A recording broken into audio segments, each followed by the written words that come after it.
everybody. I'm sorry I couldn't be here in person to teach you composite functions, but I'm going to do my best teaching it on the video. So guys, a composite function, this is going to be, remember how we had to deal with some notation yesterday? Well, we have to deal with some notation today as well. So what I want you to picture in your mind is solving systems of equations by substitution, right? So when you solve a system of equations by substitution, you take one equation and substitute it into the other equation. So what we're going to do is we're going to do that. We're going to take two functions like we did yesterday, f and g, and we're going to substitute them into each other. Okay, so here's the notation. This, notice, it kind of looks like multiplication. However, notice that the dot, instead of being a colored in dot, it's hollow. So what this means, guys, this means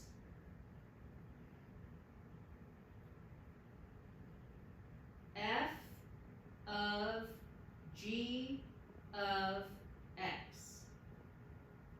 Okay, and another way to write that is f of g of x.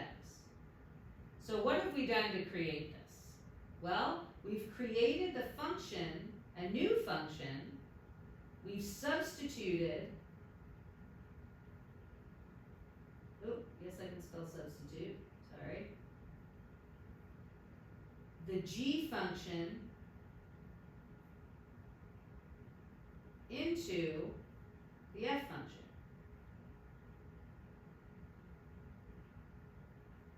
Okay, and the way you can know which one you're going to substitute in, I'm always going to take the second one and substitute it into the first one. So if I want to go the other way, this is g of f of x. So again, it's not multiplication. I'm creating a new function. So what I'm going to do here is substitute the f function into the g function. Now all of this probably sounds like mumbo jumbo, right? Until we actually see it in action. So if we turn the paper over, we will be able to see it in action. So let's take example 1. We've got ourselves two functions. We've got f of x equals x cubed plus 1/2 x squared minus 3x, and g of x equals negative 2x. So first they want me to find f of g of x. So what I'm going to do, guys, is I'm going to take the g function, and maybe what I'll do is use colors here. I'm going to take the g function, the negative 2x, and I'm going to substitute it in to the f function. Anywhere I see an x, I'm going to put negative 2x. So this is how it looks. I've got negative 2x cubed. So notice, guys, this used to say x cubed, but now anywhere I see an x, I'm going to put the negative 2x. Because I'm substituting in, just like I do when I solve a system, I'm taking one equation and putting it in to the other. All right, now I got to remember my exponents. So first thing I'm going to do is I'm going to take negative 2x and cube it, and that's going to give me 8x cubed. Remember, always exponents first. So 1/2, and then if I square negative 2x, I get 4x squared. Oops, sorry. And then this I get plus 6x. So let's see, our final function is equal to f of g of x equals 8x cubed plus 2x squared plus 6x. Okay, and remember we learned about domain yesterday. Remember the two no-nos in math. You can't square root a negative number, and you can't divide by 0. Right, those are our two illegal maneuvers. So I'm not in danger of doing that here at all. So my domain is all real numbers. And remember, we have a symbol for that. Looks like this. Okay, guys, remember we went through this. Looks like I'm going to take the function and multiply it times -1. But we remember from last time that what I'm going to do is I'm going to plug in x equals -1 into our new f of g of x function. Now, sometimes people call this fog. It's a cute little name, right? So I can call it fog. So if I want to find f of g of -1, I'm going to plug -1 in for x here. So I have 8 times -1 cubed plus 2 times -1 squared plus 6 times -1. And that's going to equal -8 plus 2 minus 6. So, oh, look at that. It equals 0. I didn't even do that on purpose here. Oh, no, it isn't, Miss Brinley. -12. Sorry, my brain isn't working. Sorry, guys. Someone would have caught that. Okay, guys, so what if I want to find it the other way? What if I want to do g of f of x? Okay, if I do g of f of x, this time I'm going to substitute, so I'm going to recopy f of x equals x cubed plus 1/2 x squared minus 3x, and g of x equals -2x. So this time my substitution is going to go the other way. I'm going to substitute in the f function into the g function for x. So there's actually less algebra going on here. So I'm going to have -2, and instead of x, I'm going to have x cubed plus 1/2 x squared minus 3x. So see how that used to say x, guys? Now I'm taking the entire function and substituting it in for x. So g of f of x is equal to, if I distribute that -2, I get -2x cubed minus x squared plus 6x. So that's g of f of x. Okay, guys, and again, no chance of having to either square root a negative or divide by 0. So my domain is all real numbers. And again, if I want to find g of f of -1, I'm going to plug in x equals -1 to our g of f function, which sometimes people nickname golf. So let's find g of f of -1. We're going to plug in -1 for x right here, guys. Okay, I got a lot of potential minefields here with my order of operations. Okay, so take a look at this. I always have to do exponents first. So -1 cubed is -1. Here I've got minus, but remember I'm going to square the -1 first and make it positive 1. So that's going to give me 2 minus 1 minus 6, which is 2 minus 1, -5.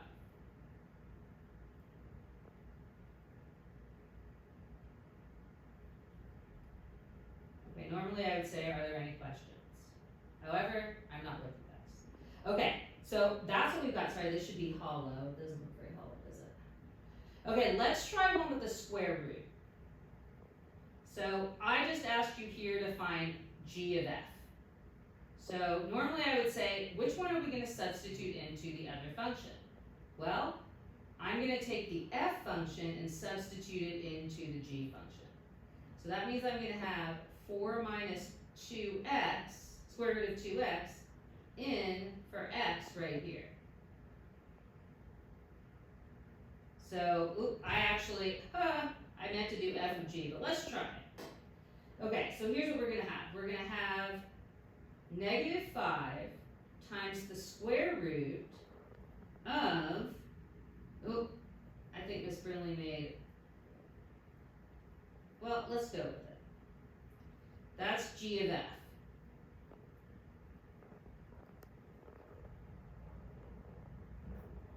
Actually, I'm trying to think. Okay, we'll go with it.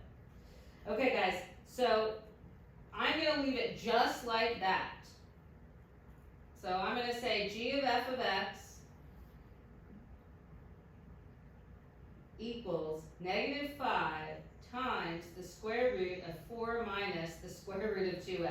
That was actually kind of a mistake. Alright guys, so the idea here is that I can't square root a negative number, right guys? So I can't have x cannot be a negative number. If I have a negative number for x, I'm going to have to square root a negative. So my domain here is x is greater than or equal to 0 because I can't square root a negative number. Now the good news is, because I made a mistake on this, the homework problems are not going to be as hard as this. I meant to actually do it the other way, to do f of g. But it's okay, it worked out all right.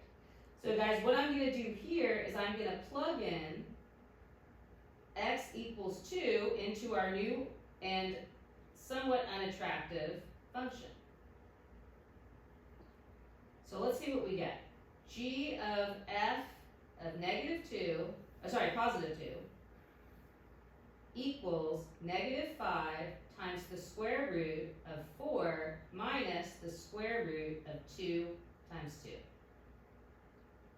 Okay, let's work underneath here. This is going to give me negative 5 times 4 minus the square root of 4. Right? Which equals negative 5 times 4 minus 2. Which equals, let me raise this up, negative 5 root 2. So that is g of f of 2.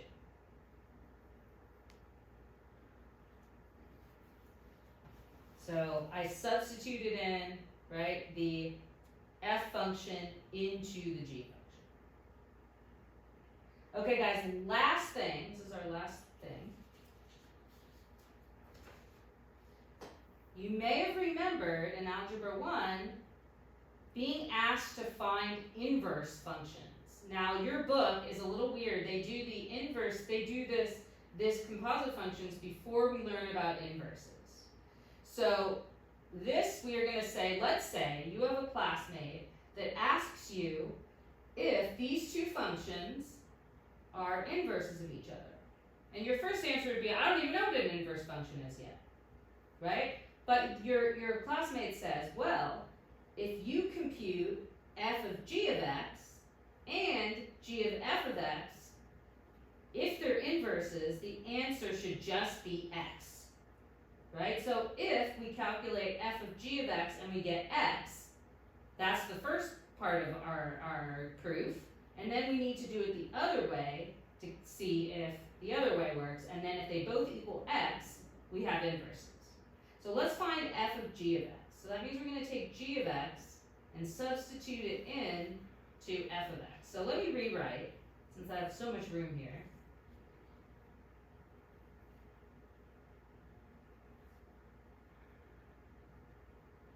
Okay, so if we want to substitute g into f, we're going to take the g function, we're going to pick it up, and we're going to substitute it right in there for x. So if I have f of g of x, it's going to look like this.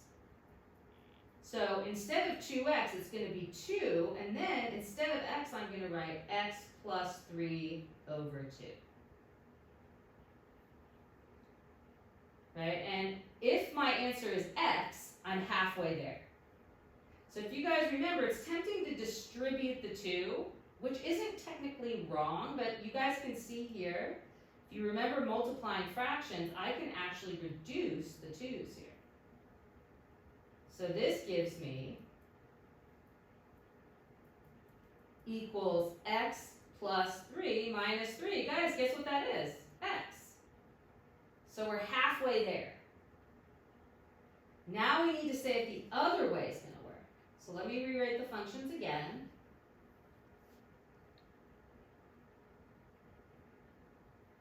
And this time we're going to substitute the g function into the f function. Oh, oops, sorry guys.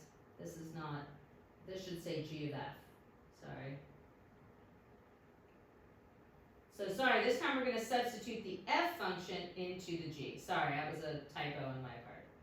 So this should be g of f of x. We want to show that. So this time we're going to take the f function, we're going to substitute it into the g function. So that means I'm going to take the 2x minus 3 and I'm going to substitute it right in there for x. So g of f of x is equal to 2x minus 3 plus 3 over 2. Okay guys, if this is equal to x, we're done. We showed that they're inverses. So let's see what we get. G of f of x. Well, notice guys, 2x minus 3 plus 3 is just equal to 2x over 2, and lo and behold. So the answer is yes, f of x and g of x are inverses.